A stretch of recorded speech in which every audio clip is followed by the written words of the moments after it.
Salih Baba Yurdu gönüllü öğrencileri olarak bugün Hatice teyzemizi ziyaret edeceğiz. Alışverişimizi yaptık, onun ziyaretine gidip onu yalnız olmadığını hissettireceğiz.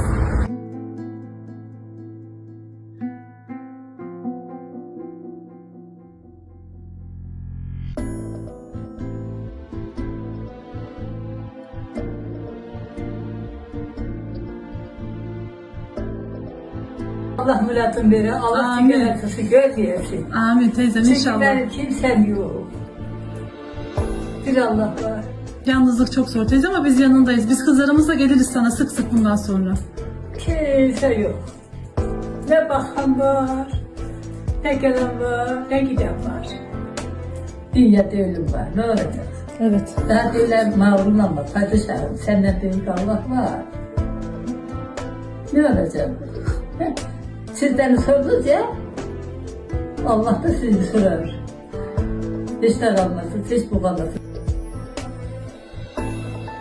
Sağlıklı uzun ömürler Sağ inşallah. olasın, inşallah böyle de burada sağ olasın. Allah belasını veriyor. Kendine çok iyi bak teyzeciğim. Üzülme, ağlama da yalnız değilsin. Tamam mı kızım? Allah belasını veriyor, tamam.